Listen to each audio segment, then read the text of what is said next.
Good morning students.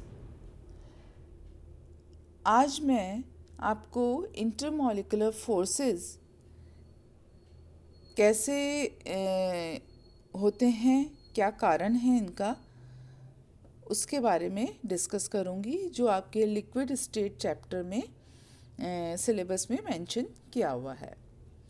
इससे पूर्व वाले वीडियो में आप क्लास में आप ये इसी का ही एक पार्ट कर चुके हैं। वो था आयन डायपोल इंटरेक्शन। आयन और डायपोल के बीच में जो होता है, जिसके कारण से आयनिक यौगिक डिसॉल्व होते हैं, वो पढ़ चुके हैं। नेक्स्ट जो है वो डायपोल डायपोल इंटरेक्शन है, जैसे हिंदी में द्विध्रुव द्विध्रुव अंतरक्रिया भी कहा जाता है। ये उन यौगिकों में होता है जिसमें कि परमानेंट डायपोल उपस्थित होता है, जैसे कि वाटर है, HI है, OF2 है, NF3 है, जिसमें कि परमानेंट द्विध्रुव आघूर्ण होता है। उन अणुओं में इस प्रकार की इंटरेक्शन पाई जाती है।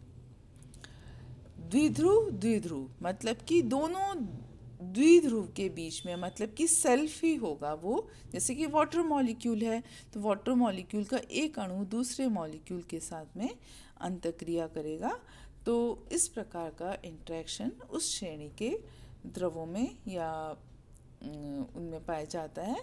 तो इसका मैंने आपको एग्जाम्पल बता दिया। दूसरी बात है कि ये दिशात्मक होता है, मतलब कि यदि सब कुछ हैवजर्ड है, परंतु ये डायपोल जो है वो एक दूसरे के साथ में चूँकि स्वयं में ही उपस्थित हैं सारे अणु, तो वो इस प्रकार से व्यवस्थित होते हैं कि जो अपोजिट पोल्स होते हैं वो एक दूसरे के निकट आ जाते हैं। तो इस प्रकार की जो अंतःक्रिया होती है, जैसा कि आप देख रहे हैं, इसमें मैंने जो ऊर्जा है उसका मान इस इक्वेशन इसके द्वारा बता रखा है, फॉर्मूले के द्वारा, कि E k = -2μ4/3r6kT के बराबर जो है ये ऊर्जा होती है। इस ऊर्जा में म्यू जो है वो द्विध्रुव आघूर्ण है, के बोल्ट्जमैन कांस्टेंट है, टी एब्सोल्यूट टेम्परेचर है, और आर जो है वो उनके मध्य की दूरी है। तो ये जो अभिविन्यास प्रभाव है, ओरिएंटेशन इफेक्ट है, जिसमें कि मॉलिक्यूल एक दूसरे के डायपोल जो चार्ज है उसके आकर्षण के में जिसमें अधिकतम हो, उस अभिविन्यास को प्राप्त कर लेते हैं। और ये सबसे पहले 1912 में कीसम साइंटिस्ट द्वारा बताया गया था कि अणुओं के मध्य स्थायी द्विध्रुव होता है, और वो पारस्परिक क्रिया इस प्रकार से करते हैं कि मैक्सिमम अट्रैक्शन पॉसिबल हो। तो और ऊर्जा का मान जो है वो 2μ4/3r6/3r6kT होता है। ठीक है, तो ये हुआ डायपोल डायपोल इंटरेक्शन। थर्ड जो है आपका वो है induced dipole interaction. Induced dipole interaction जो है वो दो प्रकार से हो सकता है। इंड्यूस का मतलब होता है प्रेरित। दो प्रकार का, पहला है आयन इंड्यूस्ड डायपोल इंटरेक्शन, मतलब कि आयन के द्वारा इंड्यूस्ड डायपोल मतलब कि प्रेरित द्विध्रुव उत्पन्न किया जाए, तो उसे बोलते हैं, जो अंतःक्रिया होती है उनके बीच में, वो कहलाती है आयन इंड्यूस्ड डायपोल इंटरेक्शन। जैसा कि आप देख रहे हैं, इसमें मैंने एग्जाम्पल से बता रखा है कि जो आयन है वो ये प्लस भी हो सकता है और माइनस भी हो सकता है। तो इस आयन में, जैसे कि एग्जाम्पल में प्लस ले रखा है, इसकी जब न्यूट्रल मॉलिक्यूल से इंटरेक्शन होगी, तो जो न्यूट्रल मॉलिक्यूल है उसमें इंडक्शन हो जाएगा, मतलब कि प्रेरित हो जाएगा, उसे बोलते हैं प्रेरण।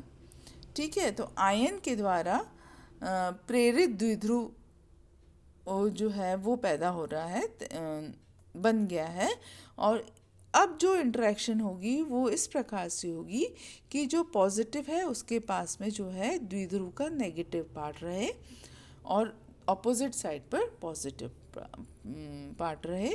तो ये कहलाता है आयन प्रेरित द्विध्रुव अंतःक्रिया। एक आयन के द्वारा द्विध्रुव प्रेरित किया गया है और ये इंटरेक्शन उनके बीच में है, अंतःक्रिया उनके बीच में है।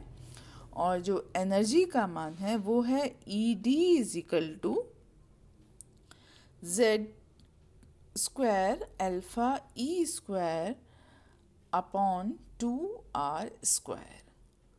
यहाँ E जो है वही चार्ज है जो आयन के ऊपर उपस्थित है। ये आयन प्लस भी हो सकता है, मतलब पॉजिटिव भी हो सकता है, नेगेटिव भी हो सकता है। और अल्फ़ा जो है वो पोलराइजेबिलिटी है, ध्रुवणता है। और अगेन जो है इसको सबसे पहले पीटर डिबाई के द्वारा निकाला गया था कि किस प्रकार से जो ध्रुवीय अणु हैं वो अध्रुवीय अणु को प्रेरित कर सकता है ना। या तो ये डेबाय के द्वारा करा था, तो इसका जो एनर्जी है उसे ED से भी बताया जाता है, तो डेबाय ऊर्जा। और R जो है वो आयन और द्विध्रुव के बीच की दूरी है। तो ये जो ऊर्जा उत्पन्न होती है इस अंतरक्रिया से उसका मान Z square alpha E square upon 2R square के बराबर होता है। अब आप आगे चलिए। ये है डायपोल इंड्यूस्ड डायपोल इंटरेक्शन। मतलब कि एक डायपोल के द्वारा दूसरे में डायपोल उत्पन्न किया गया है, प्रेरित किया गया है। तो हिंदी में हम इसे बोलेंगे द्विध्रुव प्रेरित द्विध्रुव अंतःक्रिया।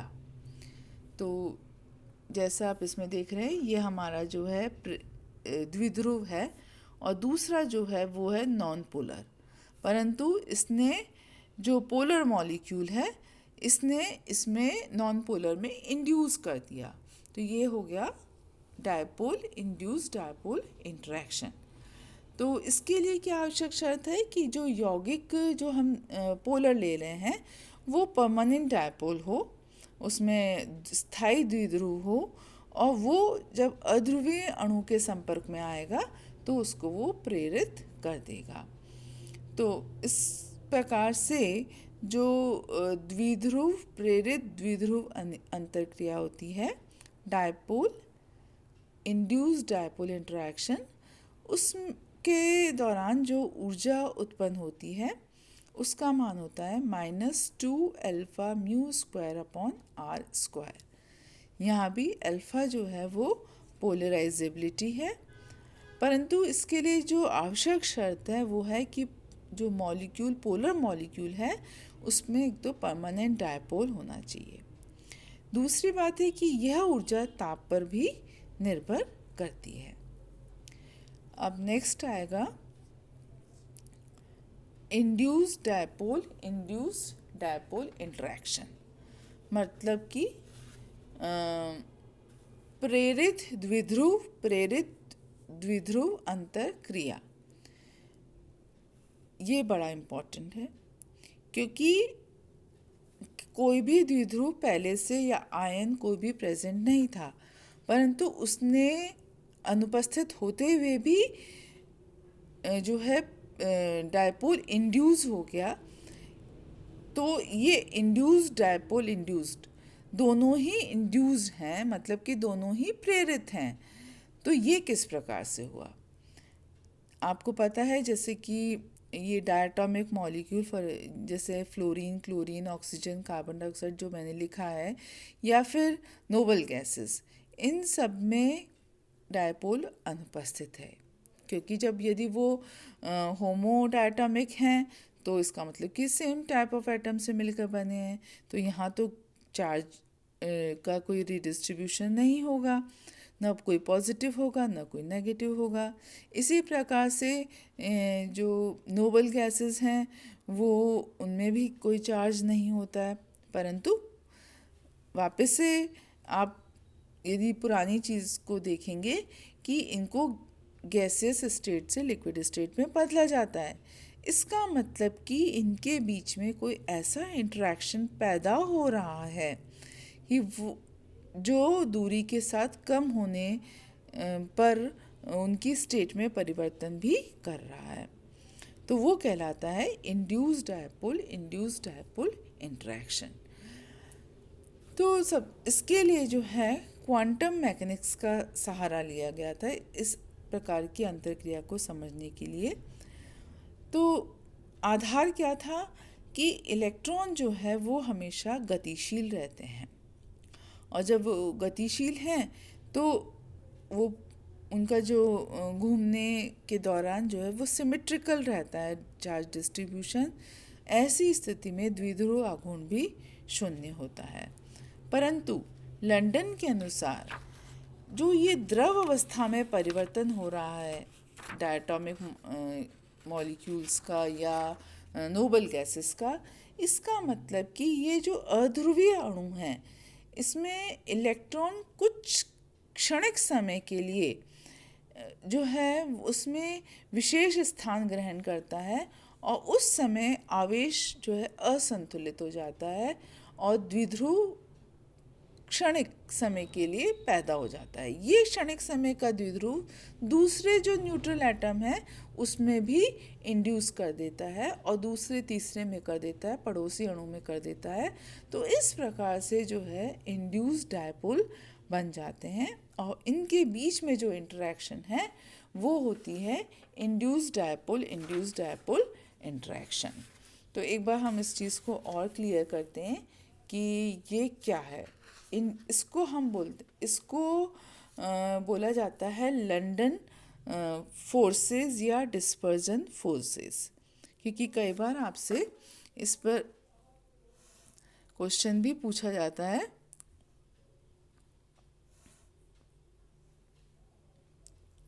कि लंदन फोर्सेस क्या होते हैं या डिस्पर्जन फोर्सेस क्या होते हैं। तो उसे आप किस प्रकार से एक्सप्लेन करेंगे कि जो बहुपरमाणुवीय संयोजी अणु होते हैं या उत्कृष्ट गैस जो होती हैं उनमें नाभिक और इलेक्ट्रॉनों के मध्य विभिन्न व्यवस्थाएं संभव हैं, और कुछ क्षण के लिए अस्थायी द्विध्रुव बना देते हैं, और ऐसा अस्थायी द्विध्रुव अणु अपने निकट वाले अणु में भी द्विध्रुव पैदा कर देता है, और इस प्रकार से यह क्रम चलता रहता है। तो ये इंस्टेंटेनियस मतलब कि क्षणिक जो है द्विध्रुव प्रेरित द्विध्रुव आकर्षण है, और चूंकि इसे लंदन के द्वारा सबसे पहले बताया गया था तो इसे लंदन फोर्सेस या डिस्पर्जन फोर्सेस भी कहा जाता है। तो ये बात हो गई हमारी कि ये इस प्रकार के जो फोर्सेस हैं ये होने के कारण ही जो है उत्कृष्ट गैसें या नोबल गैसेस या जो बहुपरमाणुवीय सहसंयोजी अणु होते हैं जैसे कि क्लोरीन, नाइट्रोजन, ऑक्सीजन, जो होमोडायटोमिक मॉलिक्यूल्स हैं उनको भी गैसेस स्टेट से लिक्विड स्टेट में कन्वर्ट किया जाना संभव होता है। तो आज हमारा लेक्चर यही समाप्त होता है।